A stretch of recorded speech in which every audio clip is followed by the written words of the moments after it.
I am Reverend Stacy, your minister here for the church. I'm going to be your worship associate this morning with Reverend Luck, Jacqueline Luck, giving our sermon for us this morning.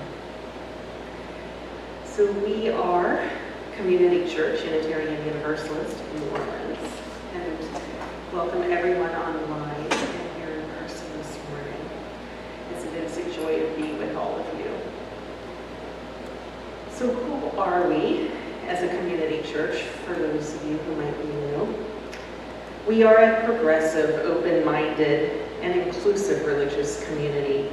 We welcome all who are on a spiritual search for truth and meaning. Ours is a faith in action as we do the work of social justice and elevate compassion in our quest to live ethically, recognizing the inherent worth and dignity of every being. I encourage you to look to your weekly email for announcements. As is the custom for our church, we do the land acknowledgement. We acknowledge and pay tribute to the original inhabitants of this land. The city of New Orleans is a continuation of an indigenous trade hub on the Mississippi River, known for thousands of years as Wabansha. Tribes that have lived on this land include the Caddo, the Natchez, the Choctaw, the Chitimacha, the Puma, the Tunica, Biloxi, the Aratapa, Ishak, among others.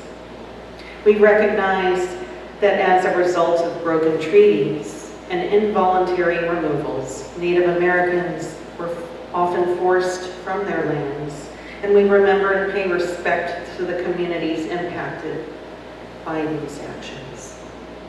Native peoples have lived on this land since time immemorial, and they remain an inseparable part of our local culture. With gratitude and honor, we acknowledge the indigenous nations that have lived and continue to thrive here. So just a couple announcements that I want to highlight from my newsletter, wrote a little bit for the last weekly newsletter. So we're probably the next couple weeks, the social justice ministry team, we're going to be starting to host vegan potlucks and if you're interested, cooking instructions. And some more details on that will be coming. There is a drag brunch that the social justice community is also hosting, and I think it'll be fun and a celebration, and we'll be doing that in the Bywater neighborhood in September, and there's only certain slots, so please RSVP to me as soon as you can so that we can reserve a spot as a group together. And then also, there for religious education, adult classes is upcoming here, exploring some options. One I'm considering to continue is the what they call the Wellspring Reads class. It's a 6-week class done by the Unitarian Universalist Wellspring organization. And they have a series called The Crises of Life. The start date will be sometime in late fall, very early winter, so please let me know if you're interested in that as well. And now we have Reverend Jacqueline Luck with our opening reading.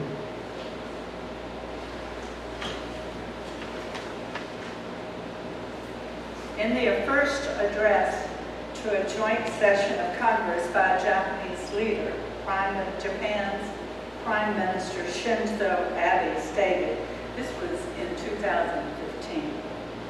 On behalf of Japan and the Japanese people, I offer with profound respect my eternal condolences to the souls of all American people that were lost during World War II. And our actions brought suffering to the people in Asian countries. We must not avert our eyes from that. I will uphold the views expressed by the previous prime ministers in this regard. In recalling his visit to the National World War II Memorial before arriving on Capitol Hill, Abe said, "History is harsh. What's done cannot be undone. With deep repentance in my heart, I stood there in silent prayers for some time."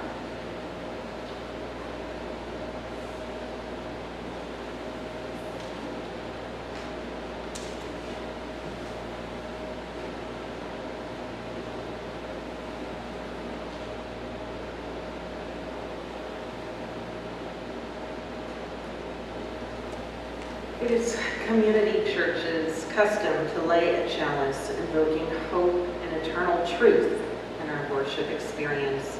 Please join in singing "We Light This Flame" music by Bert Brunson.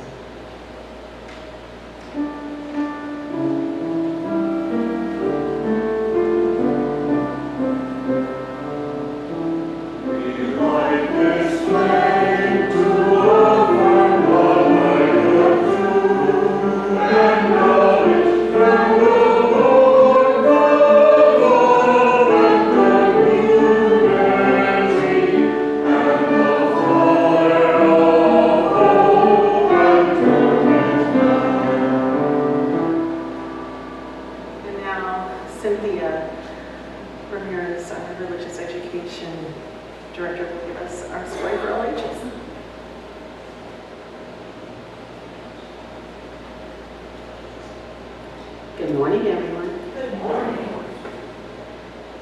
I'm going to be talking to you all about something that Reverend Luck has sent me, but this was right after I saw Oppenheimer, so it was very poignant to get this program or this event that happened right after Hiroshima and Nagasaki bombings. This is called the Hiroshima Children's Drawings, a story of hope and reconciliation. All Souls Church Unitarian of Washington, D.C. has a long history of working for social justice and fighting against oppression.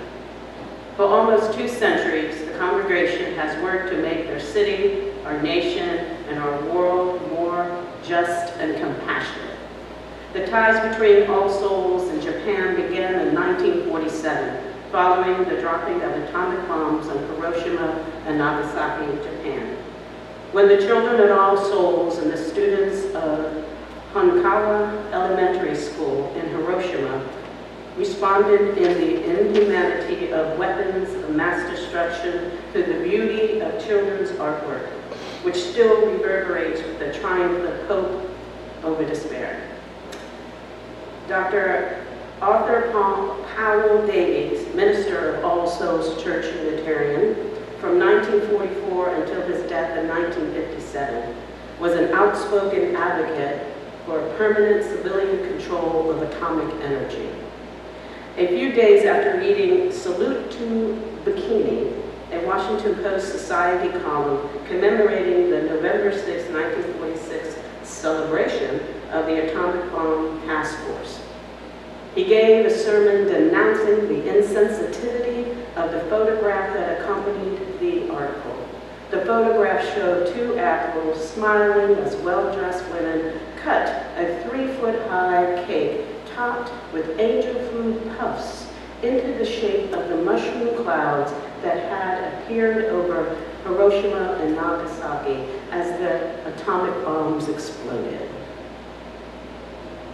The sermon, titled "Least the Living Forget," was widely published and came to the attention of Dr. Howard Bell, a civilian official with General Douglas MacArthur's provisional government in Japan. Dr. Bell wrote to Dr. Davies to inform him of the sad situation of the children in the schools of Hiroshima. He asked that American children clean out their desks and send their pencil stubs and leftover crayons to Japan. In response to Dr. Davies' sermon on February 13, 1947, entitled "In Reply to the Letter from Japan," the children of All Souls collected a half-ton of pencils, crayons, papers, erasers, paste, and paper clips. The supplies arrived in Japan in 1947, in December 1947, and were distributed to the Hanakawa School, the Fukuromachi School, and the Hiroshima orphanage. Letters of appreciation soon arrived from the children of the Fukuromachi and the Hiroshima and the children of the Hanakawa School responded with gifts of 2 portfolios, each containing 48 drawings that they had made using their new art supplies. In 1948, the drawings filled with life and vision of the future were sent on tour in the United States by the federal government. Unfortunately, only one of the portfolios returned to All Souls. What the congregation noticed was that the drawings did not depict sadness and destruction, but showed beautiful scenes of everyday life and showed the culture of the Japanese people. For many years, the drawings lay in a safe at All Souls Church, along with valuables such as children's silver collection and membership books dating back to the founding of the congregation in 1821. Because most of the contents of the safe were in constant use, the drawings were constantly shifted around. One of the trustees of the church took the drawings to her home to provide a more stable environment. A group of Kashiwasha, these are the survivors of the atomic bombs of Hiroshima and Nagasaki. They're hosted by the Hiroshima-Nagasaki Peace Committee, visited the church asking to see the drawings, which were then returned to the church and showed periodically to other groups of visitors in Japan. Over time, the drawings began to deteriorate due to their age and moisture. A group of church members founded the Hiroshima Children Drawings Committee in 2005 to consider how the drawings could be preserved and become truly a part of the Ministry of All Souls. The committee initiated a search to try to locate any surviving children of the Hanakawa School who had sent this gift to the children of All Souls more than 50 years earlier. It was the fortune of the church that Shinsumi Shigesu Manali, a Japanese American artist and dancer, accompanied a group of visiting Habakashwa in 2006, saw the drawings and realized the potential of bringing the story of the drawings to a wider audience. She contacted documentary filmmaker Brian Reichardt, whom she had made a previous documentary, and he too was intrigued by the story. The two of them embarked on a journey to locate the surviving artists and to record the efforts of the All Souls congregation to share the story with the world. The church committee obtained a $15,000 grant to restore the drawings from an A. Powell Davies Memorial Fund and the Beckner All Souls Advance Committee. In 2008, the newly restored drawings were returned to the custody of the church and placed in place for safekeeping in an art storage facility. Brian Reichardt documented this event as well as others significant to the project. Once again, the beautiful colors of the 1948 were revealed to All Souls congregation, while the original drawings are normally kept in storage to preserve them for future generation. An enhanced productions made in 2009 was available at the church. In the meantime, Brian Reichardt and Shinsumi Manali traveled to Japan to meet with more than 20 artists that Shinsumi had located. Relationships were established between the alumni of the Hanakawa School and the congregants of All Souls, and the church decided to send a 6-person delegation to Hiroshima with the original drawings made by the living artists. The drawings were exhibited during Peace Week in 2010, and the restored original building of the Hanakawa School, which had been bombed on August 6, 1945, killing over 400 children and their teachers. The building is now a museum dedicated to peace. The trip, the art exhibition, and the interviews with the surviving artists are documented by the filmmakers. I don't have the images, but you can get the images, and I'll post them on the website. You know, they're beautiful. And I think they're still in Japan. I think All Souls may have given it back. I think that's that's what the documentary talked about, where they donated back to the school. So it was just a wonderful thing that that was shown to me about her love.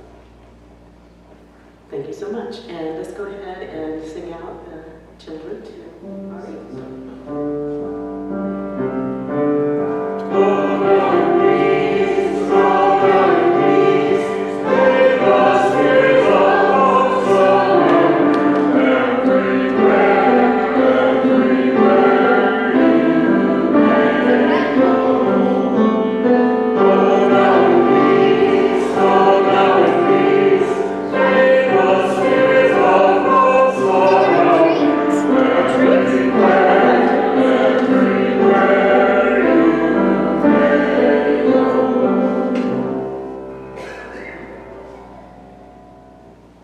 Now is our sacred time to share our joys and sorrows.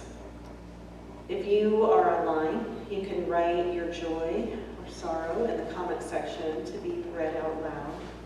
And if you are here in person, there are work cards, hopefully, to have written there in the foyer. If you were not able to fill one out earlier, please feel free to do so during our music interlude, and thank you. So for the offertory, for Joys and Sorrows, our next hymn is Atomic Energy. And were you going to give some instruction? Yeah, so the chorus is pretty easy. It's up to the people to crusade, to see that no more bombs are made, that this great force should only be used for peace and democracy. It happens a lot, so you'll be able to catch up.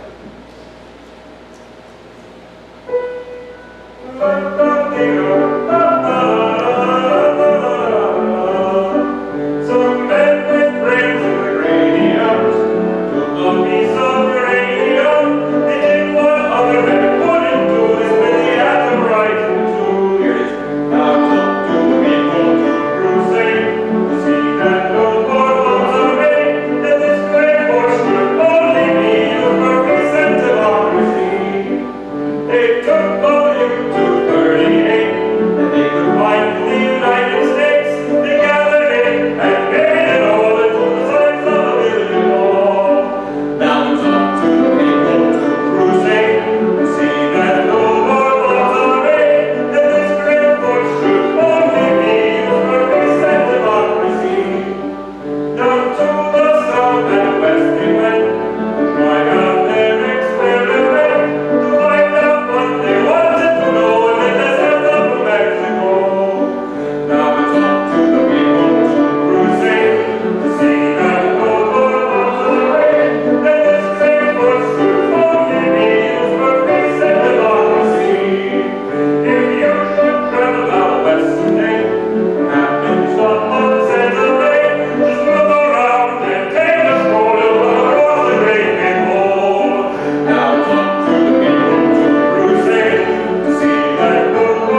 custom, we light 2 candles. One for the joys still bubbling up, too new to share, and one for the sorrows that we cannot yet put words to. Know that we love you and hold you in our hearts. And I see Jill is coming up.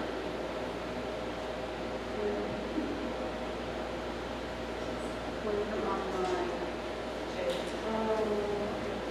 Jada says this online. She's like, she has a virus. So we hold Jada, a member of ours here at Community Church, in our hearts as we recover from that virus, Jada.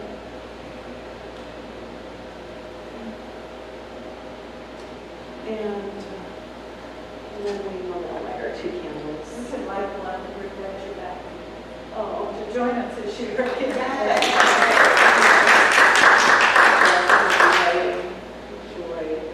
back together again for church here.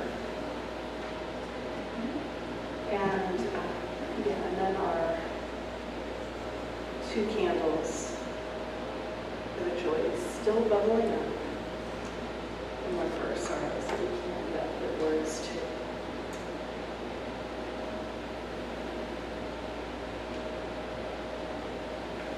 So, Community Church, Unitarian Universalist, is a self-sustaining congregation.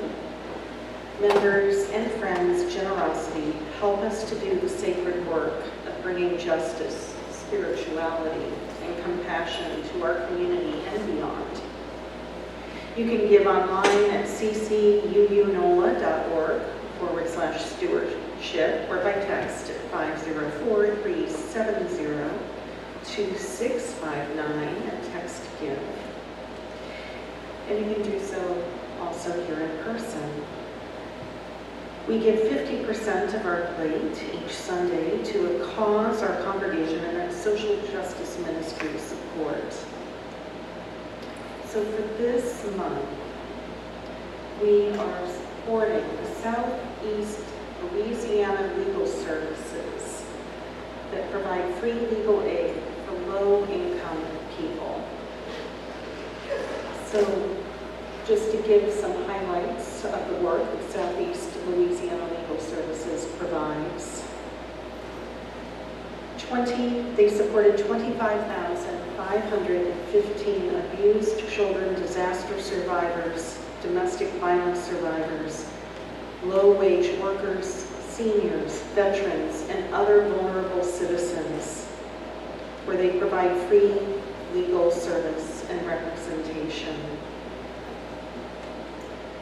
So we welcome your generous giving and support to our church and this important cause that our social justice ministry supports.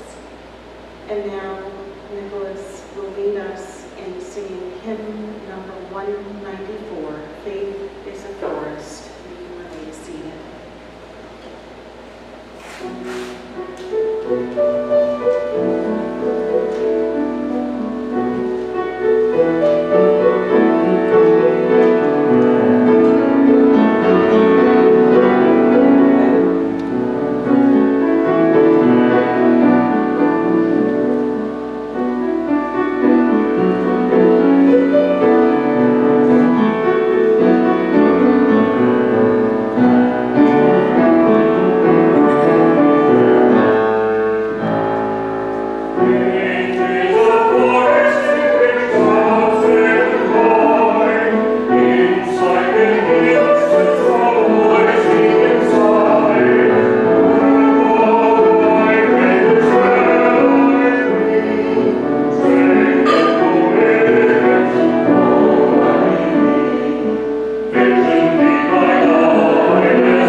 Bliss's song may be the last jocular thing that happens today in the service. It's, of course, a very serious topic that I address. Hiroshima, living with the consequences. No doubt many of us have seen the timely movie Hiroshima. Of course, it's only one narrative of a larger picture. 78 years ago, culminating in the atomic bombing of Hiroshima on August 6th and Nagasaki, August the 9th, 1945. This is Hiroshima Day. Perhaps you have heard the stirring tolling of the Buddhist bell at the Hiroshima Peace Memorial Park on media. That tens of thousands each year lower their heads in memory of the victims and their contrition in a moment of silence at what was the time of the bombing. Hiroshima was 8:15 in the morning. In Hiroshima, 80,000 people died instantly, and another 60,000 died in the months that followed. In Nagasaki, 74,000 were killed instantly. And those numbers are conservative when we add those who died later of their severe wounds. Japanese leaders remind peace ceremony attendees that as the only country to have suffered a nuclear attack, Japan has an important mission to promote nuclear disarmament. Japanese generals, including Hideki Tojo, were brutal to their troops, letting them starve, sending them on suicide kamikaze missions, and telling them that surrender wasn't possible. In our history, the Japanese are remembered for their cruelty, torture, degradation, and starvation of prisoners of war, such as the infamous Bataan Death March. 10,000 American and Filipino POWs died cruelly. History debates what role Japan's Emperor Hirohito played in these brutal policies. Some say he was a gentleman, powerless against his generals, who were determined to fight to the death. There is also a report he was pleased with the successful outcome of the Pearl Harbor attack. Did he have a hand in the planning? 2,300 Americans died in that one strike, which brought the United States into the Pacific War, soon known as World War II. President Truman ordered the atomic bombing of Japan to shorten the war and to save Americans as well as Asian lives. He believed Japan would never surrender, and an attack on the Japanese mainland would be brutal for all involved. Already, Tokyo had been firebombed, resulting in 100,000 deaths, and Japan didn't surrender. In an interview with Newsweek in 1963, General Eisenhower, who became Truman's successor as U.S. President, revealed that he had had reservations about using the atomic weapons. The Japanese were ready to surrender, and it wasn't necessary to hit them with that awful thing. Military experts today agree, arguing that Japan had already been defeated in July 1945, by July 1945. Hindsight is easy, of course, but Eisenhower did record his sentiments in his 1945 memoir. You and I and our children's children are compelled to live with the consequences of those decisions made in 1945. Avril Lebo, an American pathologist stationed in Saipan, was assigned to a hastily gathered team to work with Japanese physicians to treat as possible and to document the effects of the atomic bomb. He wrote that the work could not have been done without cooperation, trust, and help from Japanese officials, patients, and even the families of the deceased, who helped document their locations and distances from the epicenter. Dr. Lebo wrote the respected Encounter with Disaster, a medical diary of Hiroshima, 1945, who recorded a zone of total destruction, mainly by fire, within 2,500 yards from the hypocenter, the point directly beneath the bomb's explosion. Survivors described what they experienced, and he added scientific observations. There was the brightness of the initial blast, like a giant magnesium flare in daylight, and an instantaneous flash of heat traveling at the speed of light.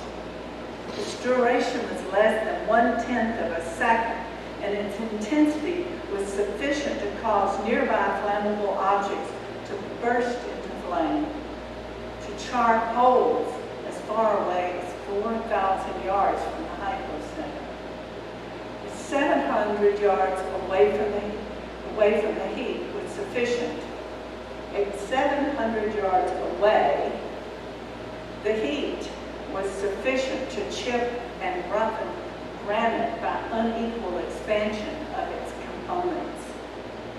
The heat produced bubbling of tile to about 1,300 yards away from the epicenter, indicating a Fahrenheit temperature of 3,273 degrees. Only surfaces directly exposed sustain flash burns, since heat rays travel in a straight line as light rays do. I've seen photos in Lebo's book of intervening objects that cast shadows that were etched or burned into the surfaces. The etched sharpness of the shadow cast by moving objects, like a leaf, testified to the briefness of the flash. It caught leaves, this flash caught leaves midair and other things, and etched them into granite, concrete, whatever was there.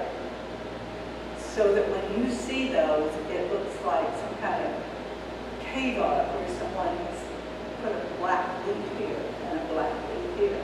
But that's how fast the flash was. Thousands of persons in the open within a radius of 2.5 miles sustained severe flash burns, depending on distance and the protective effect of their clothing. Some people had striped burns from striped clothing. After an interval, there came a violent shock wave that flattened the fragile wooden buildings. People were hurled from where they were standing. The closest survivors heard almost no sound except for the falling buildings, but at a distance there was a rumbling roar like that of thunder, similar to what we heard. The blast wave shot outwards, reaching the speed of sound. The blast wave rose to a sharp peak, and then the pressure fell below atmospheric pressure for a period perhaps 3 times as long. The magnitude of this downward pressure was shown by the addition of the concrete reinforced roofs of buildings. Objects at a distance were deflected away from the center of the blast, but such objects as trees immediately beneath the hypocenter remained standing upright, although they were stripped of all their branches. Glass and other debris shot through the air like bullets. Simultaneously, a roaring cloud, pink or black, according to various observers, rose from the point of explosion. This, along with immense quantities of dust from the ground and the collapsing buildings, threw those beneath the cloud into almost total darkness for 20 minutes. Thousands were trapped in wreckage. Almost all of those who could not escape of their own power perished. Fires began everywhere, both by direct ignition and by the upsetting of thousands of hibachis being used for cooking breakfast. And these at once swept the city. A high wind sucked toward the rising atomic cloud fanned the flames, which then created their own firestorms. The victims suffered burns both flash and then by flame. As soon as the atomic nature of the explosion was known, there was a new fear, the terror of the invisible.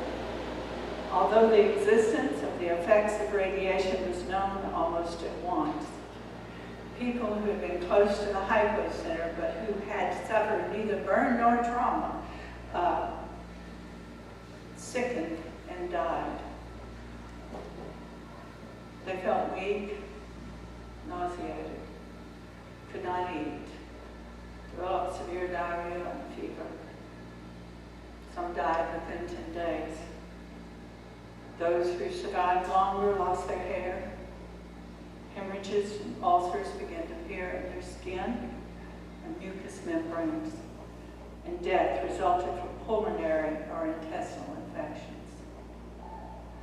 Their bone marrow was destroyed, and all elements of the blood were depleted.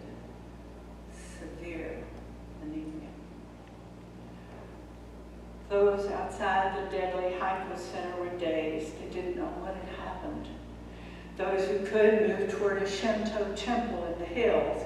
Some headed toward the river, and others overwhelmed the badly damaged Red Cross hospital.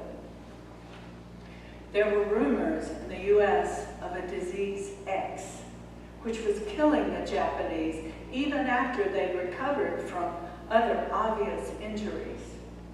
Radiation effects were denied and unnamed until medical testing and resulting reports demanded it. The bomb used on Nagasaki was different. It was about 40% more powerful.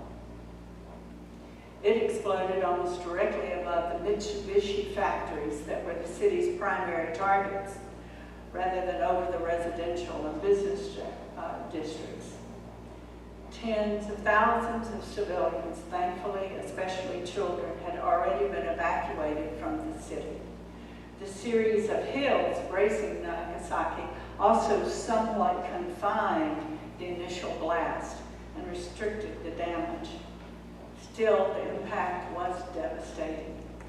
Everything within a mile of ground zero was annihilated. 14,000 homes burst into flames. People close to the blast were vaporized.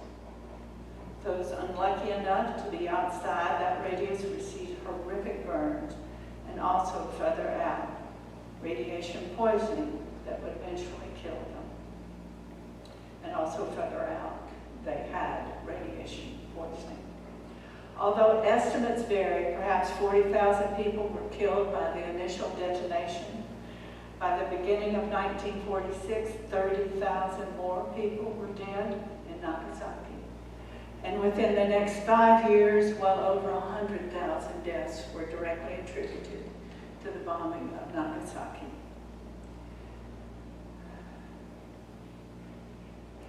Emperor Hirohito used a radio broadcast to tell his country of his intention to surrender against the will of his crazed Mongol generals. His announcement shocked Japan, but it would also transform it, altering in a few short minutes the entire mission of the Japanese nation in ways that it and the world feel today. Some of Emperor Hirohito's surrender speech follow. The enemy has begun to employ a new, most cruel bomb. The power which to do damage is indeed incalculable, taking toll of many innocent lives. Should we continue to fight, it would only result in the ultimate collapse and obliteration of the Japanese nation, but would lead also to the total extinction of human civilization. Such being the case, how are we, the Japanese people, to save millions of our millions of our subjects or ourselves, to atone for the hallowed spirits of our imperial ancestors? He wanted to live to atone to the ancestors. This is the reason we have ordered the acceptance of the provisions of the Joint Declaration of the Powers. We are keenly aware of the inmost feelings of our subjects. However, it is according to the dictates of time and fate that we come by enduring the unendurable and suffering what is insufferable. Having been able to save and maintain the structure of the imperial state, they still had their government, we are always with you, our good and loyal subjects, relying upon your sincerity and integrity. Beware most strictly, lest any outburst of emotion which may engender needless complications, or any fraternal contention and strife which may create confusion, lead you astray and cause you to lose the confidence of the world.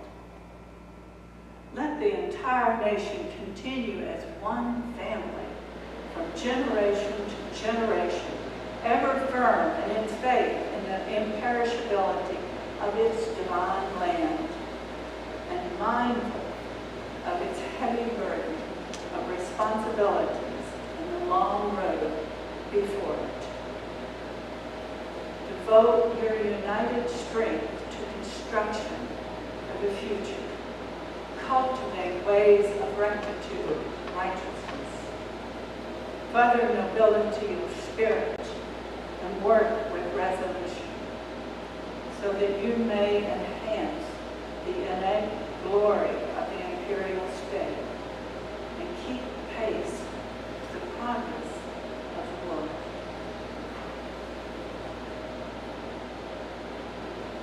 Quite a challenge to his people. Dr. Avriel Lebo arrived in Hiroshima with a medical team only weeks after the atomic bomb was detonated, and he wrote in his medical journal, "Those of us who came to Hiroshima in September 1945 soon acquired profound admiration and respect for our Japanese counterparts." The Japanese qualities Lebo describes as stunning in comparison to our experiences of the Japanese and more. I think Emperor Hirohito's amazing speech to his countrymen must have been foundational to their attitudinal change. John Hersey, H-E-R-S-E-Y, if I call him Hershey, please forgive me, I'm trying not to. John Hersey, a Pulitzer Prize winning reporter, managed to slip into Hiroshima, no reporters were allowed in, early in 1946 to interview survivors. Up to that time of his expose, the U.S. administration and military were describing the bomb as a conventional weapon of untold strength, maybe similar to 80,000 tons of TNT. The American public had no idea of the terror that had been unleashed. They were, I read somewhere in a 4th of July frame of mind about the bombings. Until, that is, they read John Hersey's reporting in the New Yorker magazine. The entire issue of the New Yorker, August 31st, 1946, was dedicated to his report titled simply Hiroshima. Hersey's Hiroshima is still available. It is a chronicle of the immediate aftermath of the atomic explosion seen through the eyes of 6 survivors, 2 doctors, 2 women, a Protestant clergyman, and a German Jesuit priest.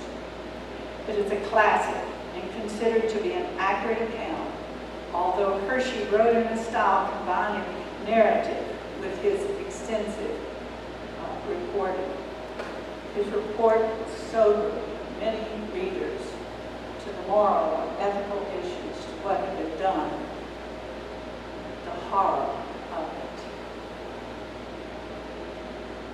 I think I read about half of Hiroshima's population survived.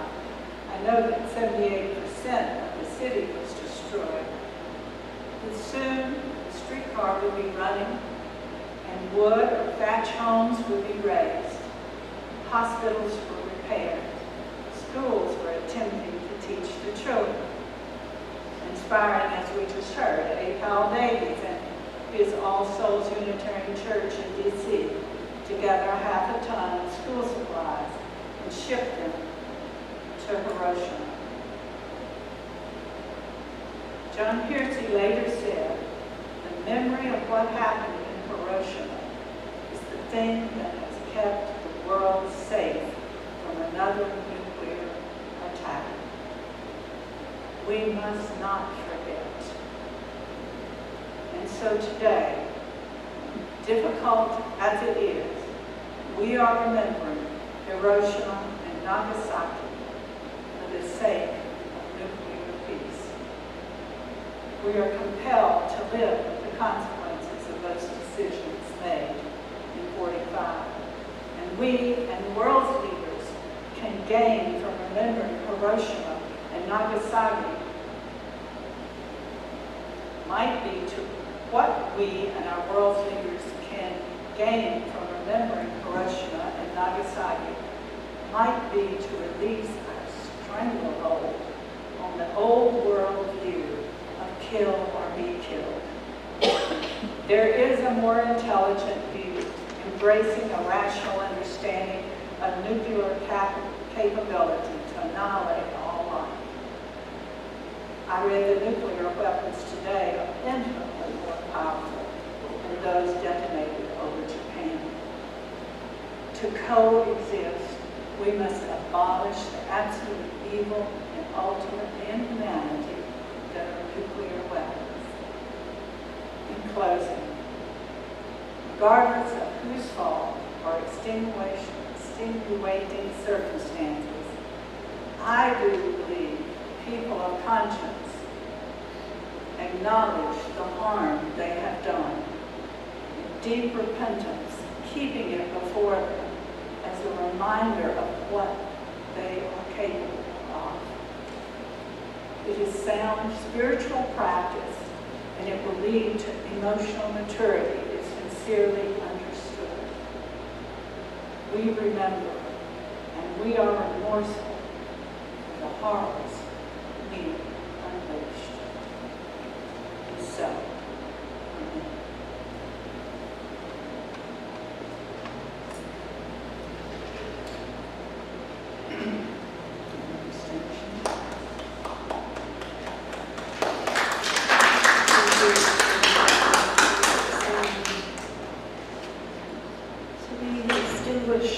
Our chalice, so that it might flow gently in our hearts.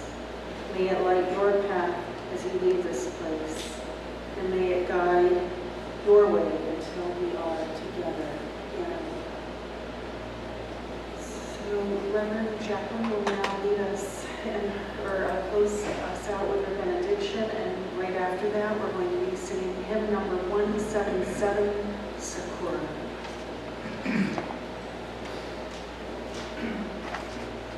At the Peace Memorial in 2015, the mayor of Hiroshima, Kazumi Matsu, said, "Our world still bristles with more than 15,000 nuclear," who knows if that's correct anymore, right? In 2015, but anyway. "Our world still bristles with more than 15,000 nuclear weapons, and policymakers in the nuclear-armed states remain trapped in provincial thinking, repeating by word and deed their nuclear intimidation. We now know about the many incidences and accidents that have taken us to the brink of nuclear war or nuclear explosions. Today we worry as well about nuclear terrorism. To coexist, we must abolish the evil of ultimate inhumanity that are nuclear weapons. Now is the time to start taking action." The mayor of Hiroshima. Closing hymn 177. Please stand as you are comfortable. So for this one, we're going to be singing Japanese, it's all phonetic, and then we're going to go to the alternate text back here. That's the one we're using. So it's that.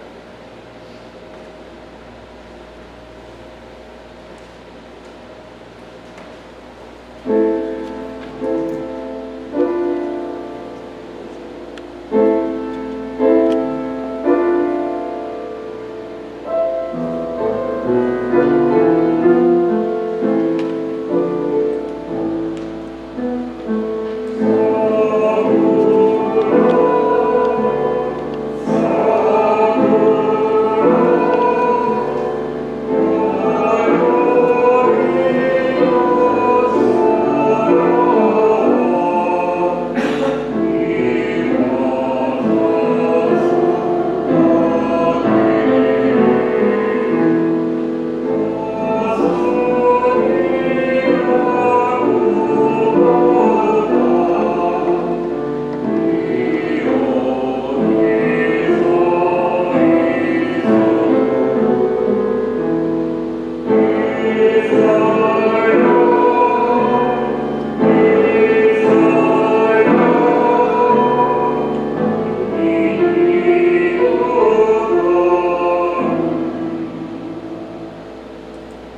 join us in fellowship for coffee